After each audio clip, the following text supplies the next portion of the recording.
going to introduce him in a moment in terms of a couple of the things that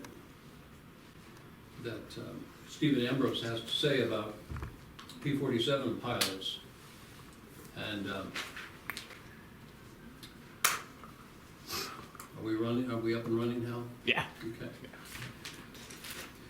By the way, in relation to this camera, I looked the other day on YouTube to see, to pull up the video. You guys, of course, are in it, and with Mr. Crawford. And a week ago, it had 31 hits, 31 views. So, all right, some of you pulling that up? So, it's of course, it's mostly the backs of your heads. Nice view of you, Cam. Your interviews, changing the schedule this week. Certainly, I'll accept them Friday. And you don't have to turn them in tomorrow. Well, it is, I think you all know, and I know that you know this, it's an honor that to have Mr. Hartshorn here. We have certainly talked in various ways and various times about the relatively few of you who were there during World War II and are able to still get up and around. Still moving around. Yeah, very much so, and Amazingly, this is 70 years ago, if you can imagine. I don't know that they can even imagine 70 years. I At the can't. age of 17 or 18. 70 years for them I is can't believe it. it's the far side of the moon or something. But anyway, they are interviewing older people, not necessarily World War II veterans, because most of them don't have access to people like you, but they have to interview someone 85 and older, someone who has a memory of those years at least as a teenager. So let's get into it this way. We've only got about 40 minutes here. Now, you told me that anybody here is getting 2 points added to their final score For an if intelligent they ask a question. Intelligent. So we would welcome good questions. Got it. Intelligent is 2 thumbs up. So-so is 1 thumb. So, before I make the Pearl Harbor comment, which we sort of agreed is how he's going to jump into this, I want to remind you that on the chapter 3 in Ambrose, in these notes that I've given you, that he makes 2 comments. One in relation to the Germans, that is, this is how the Germans felt. The Jabos were merciless. The retreat was turning into a rout. The Jabos were the P-47s, flown, of course, by U.S. pilots. And then this wonderful statement that he makes on page 80, which I just shared with Mr. Hartshorn. It was generally felt that by the time he reached his mid-20s, 25, a man was too sensible to take the chances routinely required of a P-47 pilot. So he was younger than 25. So I was going to start with this. 74 years ago today, President Roosevelt went before Congress and asked for a declaration of war, declaring that the previous day was a day of infamy, the Japanese attack on Pearl Harbor. So 74 years ago yesterday was December 7. It was a Sunday in 1941. And so I thought we would simply begin by doing what so many of you your age have done, and that is remembered where you were and what you were doing on that day, and then how it went from there. So I'm going to close this door, slide out of the way here. Well, I was a freshman in college up in New Hampshire, Dartmouth. 18 years old. I remember sitting with the other guys, listening to the radio, wondering where Pearl Harbor was, and knowing that this was going to affect our future. Because the war in Europe had been going on for a couple of years, and we'd been following Hitler's track across Western Europe with the Blitzkrieg, and what he was subjecting people in the Netherlands and France to after he took them over in a few weeks. We've been following that history, So, on the 7th, listening to war being declared the next day by the president, we knew that this was going to, I was 19, I think. No, I was 18. I had been interested in airplanes all my life, to the extreme, and being young and dumb, I was welcoming the opportunity, which may sound strange. And so I volunteered, I called home. Being underage, I had to get permission from the family, but everybody was gonna go somewhere at that time. The draft came a little bit later and very seriously. But I volunteered for flight school in what was then called the Army Air Force. It later became the US Air Force by name. And I guess my story really is the people that I was thrown in with. It was fabulous. The airplane, 2,000 horsepower, being 19 years old and turned loose, single seat. You had to fly it alone from the beginning. You had good transition preparing you, but doing just exactly what I wanted to do. And then later overseas, being in an outfit where the leadership was so tremendous. And I was in the 56 Fighter Group flying out of England. It turned out to be the top scoring fighter group in Europe. I was a replacement. I got over there after most of the big air battles. But the group shot down 665 German aircraft. And it was unequaled with the other groups, which were all good guys. But this was due to the leadership, I think, and you'll find this in life. And speaking about life, I think it's wonderful that you all are taking this history course. Gary will have to help me with that famous statement. Those who do not learn a little history are destined to live the mistakes of the past. And so history is crucial, really. And I don't know that in public schools they're spending much time on history. I hear various things. I commend you for being here at Chattanooga Christian, really. Thank you. But anyway, the airplane, the guys, when I finally got into training down in Texas, I was thrown in with, in the military, you stand formation regularly. And there's an Army way and a right way. No, there's a right way and a wrong way, and there's the Army way. And that was a saying at that time. But you were thrown into a formation in the same position by the H's were thrown away. My last name starts with an H. So I was surrounded with H guys, and we became the H brothers. And we went all the way through in the same dorm, lining up for formation, exercise.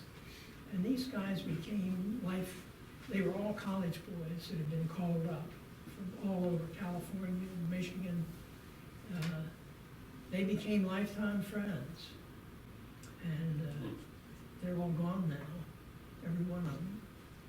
But in any event, we stayed in touch. The guys, I graduated, they had me lined up to go to instructor school, and I couldn't believe it, because I wanted to fly a fighter plane. And I had a friend in Washington, where I grew up, in a key spot, and so while I was home on leave, after graduating and getting my wings, I got a telegram changing my future from instructor school, brother, can you imagine? To go through P-47 transition and learn how to fly the airplane. Shortly, there was another school in England, bringing us further up to date in military tactics, and then assignment to the 56 Fighter Group, which had been fighting now for a year. We were ushered in to meet Hubert Zemke, the CO, who was a fantastic man. He was pretty old, he was 30, but he had been leading the group since the beginning and training, and the success of this group was due to the leadership, really. And I guess that's pretty true of much of life. The leadership sets the stage. So we were ushered in to see Hub Zemke as new replacements. There were 9 of us. And he opened with a statement. He said, "I know, fellas, you wonder what you're getting into, a serious business. But he said, believe me, it's the greatest sport in the world." Which I guess he shot to us for various reasons. And he said, we've got 2 types of pilots in this outfit. We've got the hunters and the hunted. And there are those that take the initiative and want to score, and there's those that really are kind of covering up to make sure they survive. And he says, really, the hunters are the ones that go the distance. And we had guys, we had, I forget how many pilots in our outfit that had shot down over 15 Germans. And I had a good lifetime friend here on Signal Mountain who had been in the Luftwaffe in the radio portion of it. He wasn't a pilot. And he said, golly, Ned, your top scoring ace in the 8th Air Force shot down 28. We had pilots that shot down over 250. And I said, yeah, but we were shooting Germans down. So that got his attention. We weren't on the Russian front where they were using old equipment, outdated equipment, and coming back having shot down 5, maybe on 1 mission. It was a wonderful experience. One of the people that I met immediately when I was assigned to my squadron was Donovan F. Smith, who was on his 2nd tour. He had finished 1 tour, probably about 80 missions, gone home for 2 weeks, and voluntarily came back. This is the kind of outfit it was. And Don became a personal friend. I wondered a little bit when we were introduced whether he said, my golly, what are they sending over here to us now? Because I looked about 17 at the time. But anyway, we became personal friends, and Don stayed in. I didn't, stayed in the military and ended up a 3-star general. He did very, very well. May we send around that picture of you as a young pilot that's in your book? Would that be okay? Yeah. This is a book that I kind of wrote longhand for a couple years, and my daughter took the initiative. And is that the picture? Yeah. That's a picture they take of you when you join the outfit. It's public relations. And they send a copy of it to your hometown newspaper during the war to let them know that you're in the outfit. So it was posed.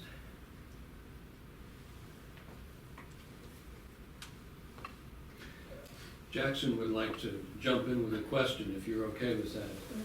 How long was the flight school like in both schools itself, like the one in the States and then one in England? In the States, you went through a preliminary time when they decide, they give you a bunch of tests, there's discipline and training on the ground, a lot of physical activity. This was in San Antonio in the summer when it was hot, so that made it tougher. That lasted about 2 months. And then you went off to primary flight school, which lasted 9 weeks, and you flew a very basic airplane to start with. Then you went to basic flight school for another 9 weeks. and you flew the BT-13 called the Vultee vibrator, and it had radio and closed cockpit, and it was more advanced, more horsepower. Then you went off to advanced, and you flew the T-6 there, which had retractable landing gear, and was more airplane, and there are a lot of those still flying.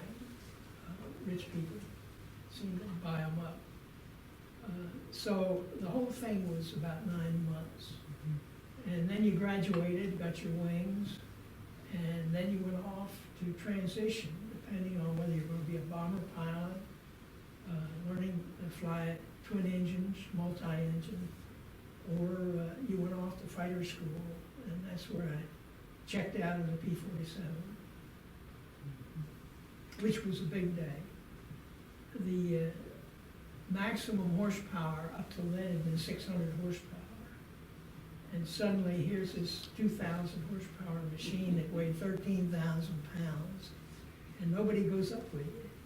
And you spend about a week studying material on the hydraulics and the electrical system, and taking a blindfold cockpit test to be able to point out various important instruments and things. And then you get in the airplane, and it was so wonderful, it flew just as easily with 2,000 horsepower as the T-6 did. So, by the time we got over into the theater, I was called up in February,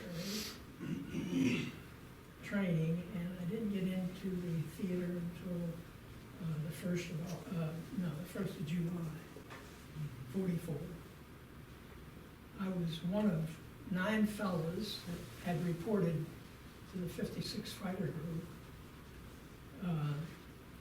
Within a month, 4 of them were dead. We were dive bombing, strafing, which actually had greater losses than the big air battles, because you were so, this was close to the ground war, dive bombing, radio, tracks, trucks, bridges. Strafing airfields was the most dangerous, because you had to drop right down and fly across this airfield with the anti-aircraft firing at you all around the perimeter. And we lost probably 4 or 5 of our top aces who had shot down many aircraft up in the air, who were lost strafing airfields. Yes, sir? So how many missions did you do, and like what kind of missions were there? They were strafing, dive bombing, and some escort missions to protect the bombers. However, on the 6 or 7 escort missions that I was involved on, we never saw an enemy fighter. No, I mean, there were a few big air battles still, but the Luftwaffe had been beaten in the air by that time. What was your mindset during your flights, and did it change as your flights went on? Well, I only lasted 5 weeks. I flew 26 missions. A normal tour was more like 75. But the weather was good in England at the time. You asked how you felt. They would shake you early in the morning. Somebody would wake you up and say, well, you're on the list for today. And bed felt awful good at that moment. But being, we had a saying in the military, fat, dumb, and happy. And that's about the way we were. Being young, and there were bad moments, but again, we were doing what we wanted to do. And I had some easy missions. I had some exciting missions, and one that I particularly remember was to Saarbrücken, and I was still a wingman. I wasn't leading an element or a flight, and I was still new, but we had flown to Saarbrücken to dive bomb something, railroad yard, I think. Coming home, back up at maybe 24,000 feet, we ran into headwinds of 90 miles an hour at that altitude. And here I've only been flying for maybe 2 or 3 weeks, and the least experienced, poor wingman. The other 3 guys, in the process of coming home, all bailed out, not parachuting, but broke off from the return to go down into liberated France, because they thought they didn't have enough fuel running into this terrible headwind to make it home. And I don't know why I thought I could, so I continued on alone. Called Air Rescue, the British. They gave me a heading to the closest field in England across the channel, and I did make it okay. That was an exciting, because it was nip and tuck as to whether I would get back across that channel. You said you've been interested in airplanes ever since you were young, and you were really excited to go up in an airplane. Did you ever regret that decision later? No, No. no. I even went back for Korea.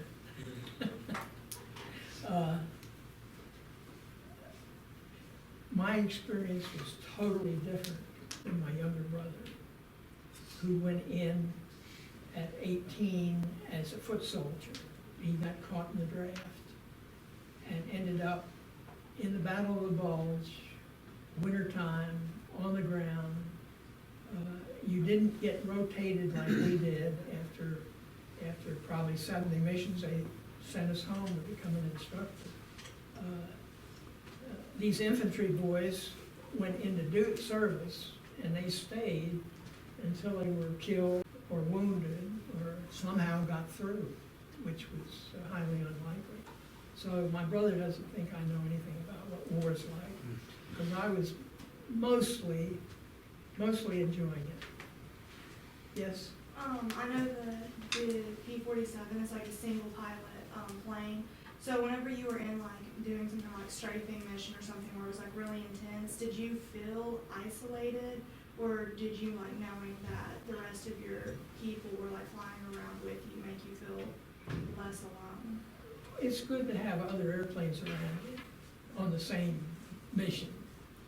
And it's good to have fellows that are veterans, that are more experienced, because I was still learning.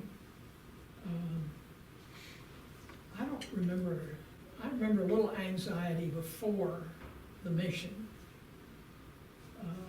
You went to briefing, you went over and picked up your equipment, you went out to the airplane, the crew chief welcomes you. You might stop back at the tail wheel and relieve yourself a little bit, getting ready, but you got in the airplane. As soon as you got the engine running, your focus turned on to what was ahead. Formation takeoff, fully loaded bombs, exterior fuel, so forth. And so I don't remember anxiety, really. Who's next? I think we could. I know my grandparents were in the war, and they would always say that it was really hard, but that it was always the best time of their life. Do you agree with that? It was a powerful time. If you'd had a terrible experience, I imagine it was like an infantryman being wounded or something. You'd never forget that. And you'd remember the friends, the experiences. No, it was a major, significant. My poor wife has heard the stories a few times. Cam, why don't you go next? This woman told us that he was shot down during Operation Market Garden. Where exactly were you shot down at, and how did you get back? You don't know what's happening totally always, but I remember a morning in September, early on, the activity. My golly, the paratrooper planes and the aircraft pulling gliders suddenly are flying across our field, headed east. Something was going on. And it was the beginning of Market Garden. We flew ahead, we caught up with them, passed them, and flew in ahead to try to subdue flak, because these fellows were very, very vulnerable. They were at a fairly low altitude. Ground fire could hit them and did.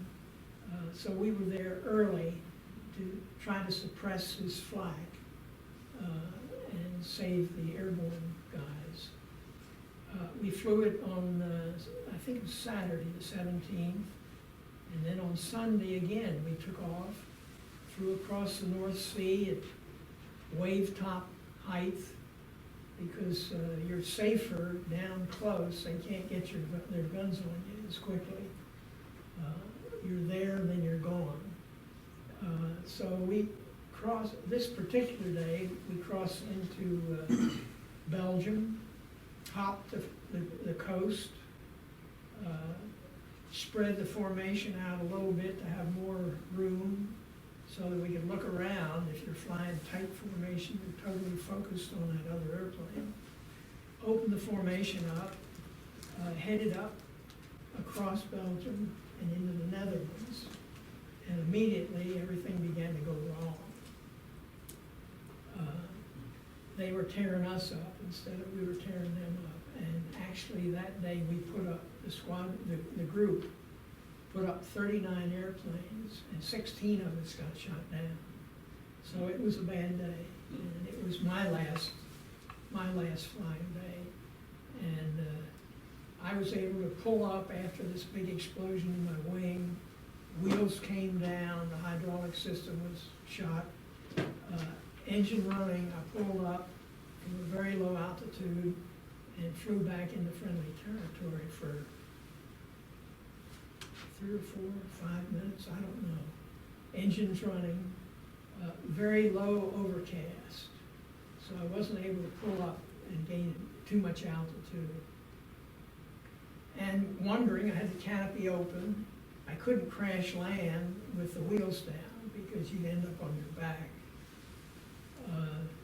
Suddenly I remember seeing a column of trucks with a white star on the hood, and I knew I was back in friendly territory. So immediately out I bailed out, hit the tail of the airplane and broke my leg. My chute opened nicely. I had gone out at minimum altitude without thinking a whole lot about it. Maybe 800 feet, 1,000 feet. Pulled the ripcord, the chute opened. I was in the air 2 minutes maybe, and landed in a road. And one of the trucks in this column came over and picked me up, took me back to an aid station. So that was the end of my flying. I had a leg that would not heal. The bones wouldn't grow. They put a plate on it, then they took the plate off, and I spent the next 14 months in various hospitals, and it was not bad. I had a cast on up to my hip, immobilizing things, but it sounds awful, but it wasn't. The bad part was my flying was over. And actually a tremendous, really a disappointment. I had rotated back to the States in the hospital. Pretty soon the war is over. I'm declared fully healed, well, back on flying status. But I decided to go back, get out, and go back and finish college. And that's when I met my wife. And I think the Lord had something to do with that. Here I had great disappointment, but there's a wonderful verse in Romans that says, and we know, I like that, and we know that all things work together for good to those who love God, to those who are the called according to his purpose. So I know he used this whole experience in World War II for good. Because I can look back and be thankful. Jackson? Did you have anybody in your 56 group, did you have anybody that flew in both theaters, the European and Pacific? There was one that I remember, who was one of our big aces, who got shot down, but escaped. The French helped him escape. And because he had been down in our theater, he couldn't serve anymore in that theater because he would be dangerous in case the Germans had caught him, torture, who knows what, and he might have revealed the people who had helped him. So he transferred to the Pacific toward the end. And he got shot down over there and was a Japanese prisoner of war. Did he make it back? He did. He was one of the top scoring aces. In fact, he was number one for a while with I think 23 kills. Walker Mahurin. And he stayed in, made it a career, had a good life, I'm sure. But mostly by the time the war was over in Europe, there wasn't too much time left to be sent to the Pacific. We've got a question over here, Mr. Hartshorn. Yes, sir. So when you were like on a mission and something went wrong, how were you like feeling? Were you more, were you emotional at all, or were you more focused on like what you had to do? There was anxiety in a crisis, but it helps to be 21. I was just 21, fat, dumb, and happy, doing what I wanted to do. No, you had some anxiety and sweated. I had some experiences that were. I remember one time we would come back in at the end of the mission to our home field and circle the field, and as flights of 4, we'd come down over the end of the runway. You've seen it in the movies, and peel up around. And I remember one mission making this approach behind the guy just ahead of me, and I was too close. And I'd come across the fence, was flared out, ready to touch down, and bang, suddenly I go up on one wing, like yay. I was too close and I'd hit his turbulence. And there was just a total reaction, jammed opposite rudder, pulled the stick back, and the plane flipped and bang, hit and landed. Well, I was a little bit excited. There were bad moments. When I had been hit by ground fire, cruising back those few minutes with the canopy open, wondering what I should do, not knowing for sure. You wonder, Lord, what's happening here? Help me. We've got that picture in front of us. How physically do you get out of one of those airplanes while it's going, what, a couple hundred miles an hour at least? Well, there's some movies that'll show you climbing out on the wing and diving off. You get your head and shoulders out, and that 13-foot propeller turning at 2,000 RPM or whatever is throwing a blast back. I about got my shoulders out, and that was the end of it. Remember sliding back on the fuselage and bang, hitting the tail. Now, if I'd had some altitude, I would have rolled it over and dropped out. That's the safest thing to do. But I guess I screwed up, really. Did you say that propeller was 13 feet in 13 diameter? feet. So this is 10, guys, floor to ceiling. Really? Well, it was a 4-bladed prop. Of course, you had 2,000 horsepower that you had to utilize. And as a result, had 4 blades. And, Wow. and they started out with a real pretty prop.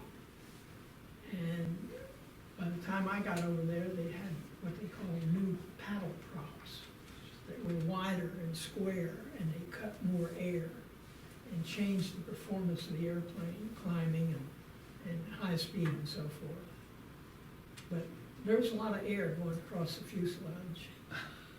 Tyler? Did you ever have any kind of like technical problems that you had to like problem solve and figure out what to do? One mission, maybe my 5th mission, we climbed, you took off by 2s at our particular field. And me being a wingman, I was flying, taking off next to the flight leader. Then you made a big turn and circled the field 1 time, maybe 2 times. And the other guys behind you had a chance to catch up, and as you climbed out to gain altitude for the mission, you pulled the whole formation together and you're flying pretty close formation. I remember on one mission we took off, we were on external tanks. I was on a belly tank. We got out over the North Sea and it was time to switch from internal fuel onto that external fuel and burn it up first to help lengthen our time over targets. And I switched to the belly tank and the engine quit and I fell down out of formation and I flipped back to internal fuel immediately and the engine caught and I climbed back into position. Tried it again and the engine quit. And the flight leader said, "Bill, I guess you better go home. You're not gonna have enough fuel for this mission. That thing's not drawing." So I broke out of the formation and flew back home. And they call that aborting the mission. And we had a lecture on aborting. There were a few guys that maybe were aborting out of fear. Maybe. And so there'd been a lecture the day before almost, so here I am aborting and I've got 5 missions. And so I land and park and bingo, here comes a GI vehicle pulling up and the group engineering officer gets out and says, "What's the problem?" I said, my external fuel doesn't draw. And he said, "Well, let's see." So he climbs up and gets in the airplane, starts the engine. I see him reach down to switch to the external fuel and the engine quit. And I was saved. He said, "Okay, don't worry about it. See you later." But I was in big trouble if that thing had drawn. Now, it had a little glass tube connection, so that when you dropped that tank, after you'd burned the fuel out of it, that just broke. And we had, it seemed at the intersection, we had runways crossing, depending on which way the wind was blowing. We had a little kind of a bump, a little unevenness at the intersection. And when you hit that, especially if you were loaded, the airplane isn't quite sure it can fly yet, you kind of skip. And they occasionally broke these glass connections at that intersection. We've got about 5 minutes, so let's think about how you want to wrap this up. Gabriel? Do you know how many planes you shot down, maybe like a rough estimate or whatever? Had no big air-to-air experience. Shot up some on the ground. Be nice to come home and have shot down 15 or something. Matthew? Yes, sir. You said that later you went to Korea. What made you think that you wanted to do it all over again? I got married my senior year in college, back up at Dartmouth. Graduated. I remember asking Gloria's father if it was appropriate for the two of us to get married? And he said, Bill, we've gotten to know you, we like you, it's a good idea, but you're still in college, please. He says, finish college, get a good job, and when you're making $10,000 a year, in 1947, that was a lot of money, said that timing would be better. Well, we ran off and got married anyway. So, in any event, I graduated, and I got a job in the steel industry, learning sales training. Worked for 3 years and got restless. And remembered airplanes and military and flying. And the Korean War was in progress. So I wrote a letter saying I'd like to be recalled. And so I got recalled. And I signed on for indefinite rather than temporary. I was going to make a career of it. And I ended up in Korea, left Gloria and 2 little girls for a year. And that kind of changed my values. And I decided, no, I don't think this is a good for life program. Most of my buddies stayed in and made a career of it. But again, I requested separation, and it was okay. I had to serve another 17 months. But Korea the separation changed my values. What did you fly in Korea? I was in radar work primarily. I flew for pay. I was on flying status. Flew the Twin Beach, forgot the number of them. Twin Beach, nice little twin engine airplane. D6, some co-pilot time in C-47, B-25, but it was for pay. And most of my buddies that had gotten called up for this particular work ended up getting back into flying as a primary duty, but I got out. We've got time maybe for one more question. You want to ask it? Wow, this is very good. Thank you so much for sharing your story, your life. It's a world that we will never know. Not that this generation won't know war. I hope they don't, but they may on a large scale. I know we have military committed even as we speak. But such a different world. Yeah.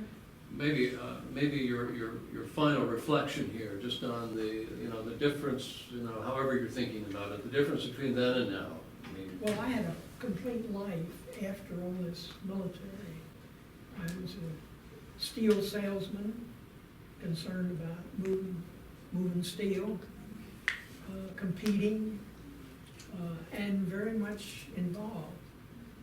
And so some of this kind of got shoved into the back quarter until I retired. And then I ran into a guy that had been my outfit, and he says, well, for heaven's sakes, we're having reunions. I retired in 1985. He said, we're having reunions every year. And so he gave me the name of the guy to call, get lined up. And so for the next 15 years, every year you'd go to a reunion, and all of this began to come back to reality. Before I was so focused on my civilian job that absorbed me. But I've kind of forgotten steel selling. This overweighs the whole thing, and now it's mostly a wonderful memory, really. and you're off to a reunion tomorrow, right? Yeah, I've been to England a number of times, and those people are something. They suffered things in World War II that we can't even imagine. Their very existence was at stake. Hitler was across the English Channel 20 miles away saying he was going to destroy them. He had just run over Western Europe, and France and all of them were under his thumb. And here's England alone, and they've lost all their equipment in Dunkirk. Have you heard the word Dunkirk? At the end of the ground operation, the Germans hesitated for a few days to refuel and get ready for the next push, and the British had been pushed onto the beach in Dunkirk. It had to be God's doing. They mounted a rescue with all kinds of vessels, including recreational vessels, and went over and picked up 300,000 British off of that beach and took them back to England. So now they've got their troops back, but they don't have the equipment that they've lost.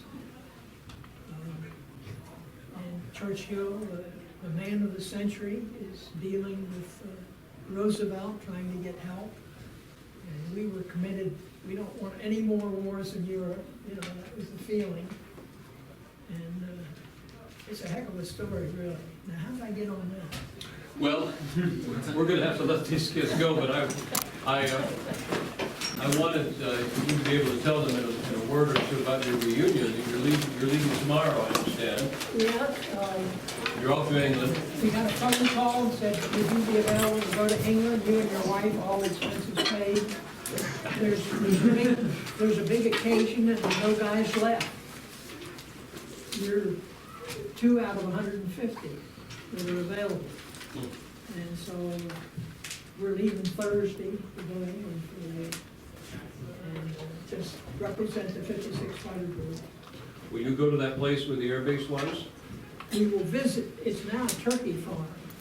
Oh. But they've got a museum there. The local people who weren't even born when we were over there 70 years ago have a museum collecting stuff because it's such a part of their history. Well, join me in thanking Mr. Hartshorn for his